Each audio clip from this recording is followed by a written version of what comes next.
Hey, what's going on, guys? My name is Asian Psycho, and we are back for the first forgeable variant episode of the G36 Exploring the Arsenal chapter. And the first up today is the Yuletide Persuader. I think that's how it's called. Anyways, this is quite a strange gun. This was released for limited time forge back in December, last holiday season, and don't know what Nexon was exactly thinking about when they released this gun, because this gun it was kind of strange. You can't forge it now because obviously it's out of season. It doesn't make sense for you to be able to forge it at this time of the year. Besides, it already has the Nexon already gave the G36E another forgeable variant anyway, so I don't think the Yuletide Persuader is going to come back anytime soon, but it's not a real loss to anyone who wasn't able to use it at all when during the time that it wasn't able to be forged, because honestly it's not that great of a weapon. And I did forge it for 90 days just for the hell of it, because I had extra GP to spare, but it honestly wasn't worth that GP, but whatever, I did it anyway. And luckily I did, because now that because the funny thing was, what happened was when I first got into G36 ETA family, I checked the expiration time on my Yuletide Persuader, and I only had a week on it left at the time I checked it. So I was like, oh man, gotta get some gameplay with this before it expires. So yeah, this is 17 minutes worth of gameplay that I managed to squeeze out of it before it died on me, so to speak. And yep, we're gonna get started on the Yuletide Persuader review. Now, I do want to apologize for the amount of video segments that are in this video. I was kicked from quite a few games, and just for using this gun, even though I don't really think it's that good. Apparently I make it look good, but anyways, I'll tell you guys how I feel about this gun when we get into this review. So unfortunately, not even Combat Arms Wiki holds the numerical statistics to the Yuletide Persuader. So I'm gonna have to go down the line here and tell you guys step by step what I think or what kind of estimates I would give the Yuletide Persuader, because I don't have the bare the cold hard numerical statistics on the Yuletide Persuader, unless any of you guys know, which I highly doubt anyway. So the general information about the Yuletide Persuader is that it is rank unlock. It is forged from the G36E, so the cost and the rank unlocked are about the same. I do believe it costs about 20, or it used to cost 20 forgeable pallets or whatever it is, or the replica pallets, in order to forge a G36E into the Yuletide Persuader.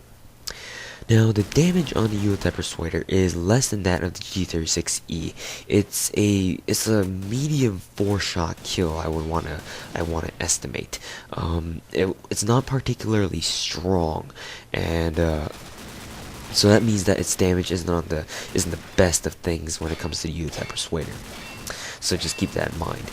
Portability wise, I didn't have a problem with it being slow, but I'm guessing it was around the high 50s or the low 60s range. It wasn't too fast, but it wasn't too bad either. It was definitely faster than the G36E, that's for sure. The rate of fire is not that great either. So combine the low damage and or the relatively low damage, speaking anyway, and the relatively low rate of fire combined makes the Yuletide Persuader a not so good DPS weapon. You can find that it's kind of hard to put people down. Like right there is a perfect example that I should have killed those guys, but because the Yuletide Persuader's kind of a bad combination of low damage and low rate of fire, I wasn't able to take out those guys in time to blow them away in order to make my little escape. But what can you do? So that's its rate of fire. Accuracy wise, it's actually a very accurate weapon. I don't know if it's in this gameplay or not, but sometime in this video you'll see me actually tap fire with the Yuletide Persuader at long range, and it'll actually get me a couple kills. And accuracy is very good on the Yuletide Persuader. Far more accurate than you might think it might be, but that's subjective to you. Because unfortunately you can't add a scope on a Yuletide Persuader, unfortunately, so you gotta deal with it. Recoil wise, the recoil was it was comparable to the Azazel, but obviously it has more recoil. And interestingly enough, the Yuletide Persuader has the exact same game mechanics as the Azazel, like the sprint drawback, the reload animation. They're all similar to the Azazel, so I don't know why they decided to model it after the Azazel, but they did, so whatever. Go ask Ness on why. Recoil Spread. Recoil Spread, Kickback, and Controlability are all pretty similar to the Azazel, surprisingly enough. I don't know if it was a Nexon's kind of covert way of trying to let people kind of see how the Azazel performed on like a lesser scale, because most people can't access the Azazel, so they released the Yuletide Persuader. I don't know what their intentions were with this, but it reminds me of the Azazel a lot. It was just without its scope and without its DPS. But moving on to the Tapfire ability, we kind of covered that a little bit. To make up for the fact that it can't attach a scope onto, Yuletide Persuader, it is very Tapfireable, and you can definitely Tapfire people at long range, and it's recommended that you do so at long range if you find yourself stuck in a long distance kind of firefight. I suggest that you guys keep yourselves out of long range distance fights as much as possible. But if you guys have no other choice, then Tapfire is the way to go. Sprint drawback, draw speed, center speed, reload speed, they're all, like I said, they're all pretty similar to the Azazel, so refer back to my Azazel extra episode in order to learn what I think about it on the Yuletide Persuader, because they're pretty much both the same, if not a little bit different from each other. Now, fire modes. I am hesitant to say that the Yuletide Persuader had a 3-round burst. I am not too sure. This is unconfirmed, but it's most likely only in fully automatic only. But I mean, it could have a 3-round burst. I didn't bother to check. Luck.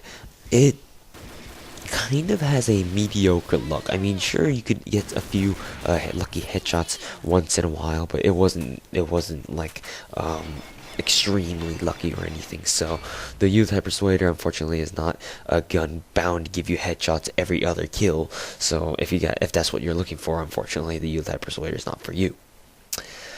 Moving on to the ammo capacity, it had a standard 30-round magazine out of 90 in reserve, so nothing too special there. Key physical characteristics. Now this is where it gets kind of wonky. Understandably, it does look a little bit funky because Nexon did release this gun as part of the last winter holiday season. So I mean, they've had some weird looking guns in the past, like the box gun and the guitar gun. But the Persuader is quite something. It looks like a Christmas tree on the muzzle and whatnot, and a little star as the sorry about that. A little star as the, I don't know, the muzzle brake. I don't know what that is. I don't know what that's supposed to be. But anyways, it looks funky and looks pretty festive, if you ask me. So muzzle noise. It sounds like an M16. I don't know why. Don't even ask me. It just reminds me of an M16. And that's about it for the muzzle noise and whatnot. And the attachment options on the Yuletide Persuader is that you can only attach magazine modifications to it. No scopes, no suppressors whatsoever, and only magazine modifications, and you are good to go. And unfortunately, I would have really liked it if Nexon allowed you to put scopes on the Yuletide Persuader, but unfortunately, they decided to be trolls and didn't let me, or didn't let the commenters community put scopes on Yuletide Persuader. Moving on to the whether or not it's fire team worth it, I wouldn't say so, because first of all, you can't attach a scope on it. Second of all, it's pretty weak. Third of all, a combination above means that it probably sucks at zombie fire teams. So no, it's not recommended you bring Yuletide Persuader into a game like Cabin Fever or Black Lung. Quarantine worthy, I won't even say it's quarantine worthy either, because we have no idea what the portability speed is exactly. So I mean, we could take a venture as to what it is, like a guess, but I personally don't feel that's noticeably fast or anything. And yeah, it's unsorrowful. You shouldn't really bring it to quarantine unless you really want to screw around and have fun. Now for my frank personal opinions. This is definitely an interesting gun, but it's nowhere near practical. You should, for most part, you shouldn't even try to get this gun, or you shouldn't have anyway. And now that it's not available for forging anymore, I'm kind of glad that they took it off, because I mean, it's not that great, and it might waste people's time in buying them. So I don't know. Yeah, the Yuletide Persuader is quite the weird gun. It just looks weird, and it kind of performs on kind of similarly to the Azazel and the I forgot the other gun that I wanted to mention, but it kind of performs just like the Azazel, and it's kind of a funny feeling because it's like a shittier version of the Azazel, and plus on top of that you can't even put a freaking scope on it, so what's the point, right? Anyways, sorry about that. Late night commentaries tend to make you yawn a lot because you're tired. Anyways, so moving on with my final or my frank personal opinions, there is really no reason why you should try to get the Yuletide Persuader, or when it's available. There was no reason why you should actively try to go out of your way to get it. Like, maybe if you wanted to see how it was, you could forge G36E for a day and then forge it and see how it's like. But all in all, it's not a very good weapon. Definitely not the most practical. In any case, I don't know how you say it, but if at all, it's a very good troll weapon. But other than that, like, it's not like you're gonna use this for like search and destroy ICOG pubs anytime soon. So yeah, just take that with a grain of salt, and just remember that Yuletide Persuader is quite something, and it was a funky gun, and I have mixed feelings about it being removed from the forge. I can't speak today.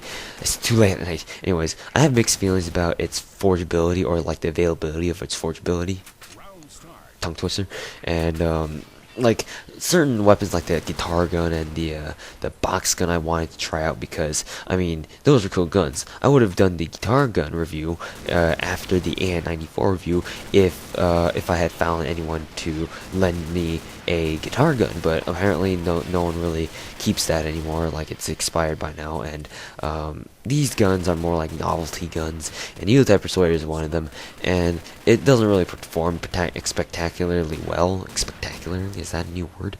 Anyways, and like I said, like I keep mentioning, there's no reason why you should have this in your inventory. Just get rid of it or something, because you probably don't like it if it's in your inventory and you're not using it at all. So there you go.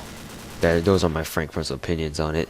I mean, it can do work, and massive work, but only if you're in the right situations, and and we all know that the ideal situation only comes in like 1 out of like 50 games or so. So yeah, Yuletide Persuader, not your most practical weapon, and definitely not practical for you, so assuming that you're a moderately good Common Arms player.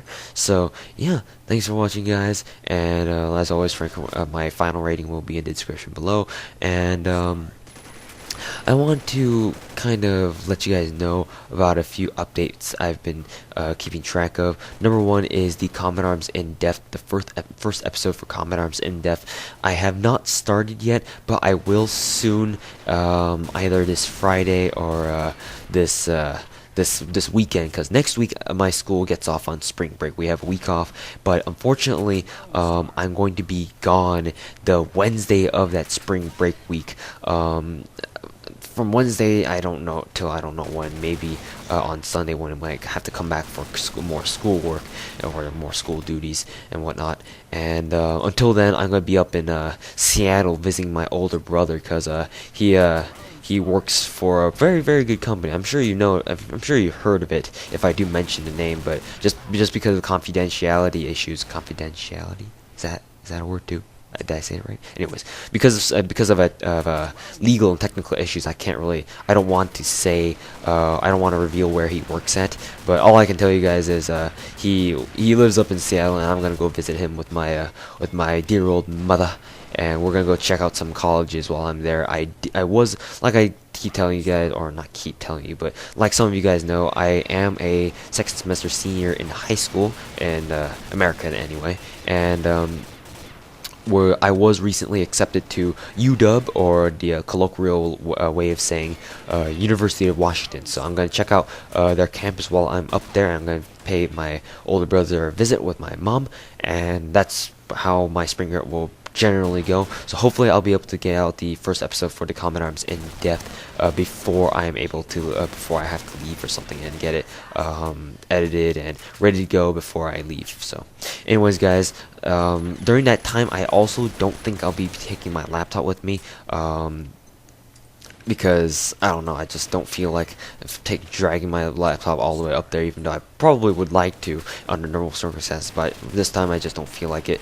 And during that time obviously I won't be able to play Combat Arms at all, so I'm thinking of maybe recording like games beforehand, and then making them all like unlisted or private videos, and then as I'm up there, maybe I can unlist them and make them public, like maybe a couple videos every day or so. I don't know, I'm gonna have to decide, or I can see what is good for me and what I can do. Anyways guys, thanks for watching. This has been the Yuletide Persuader review. It's not very good, the name's weird, the guns itself is weird, and next song is weird too. Anyways, thanks for watching guys, and look forward to the next and last installment of the G36 family of reviews, the Gewehr 43.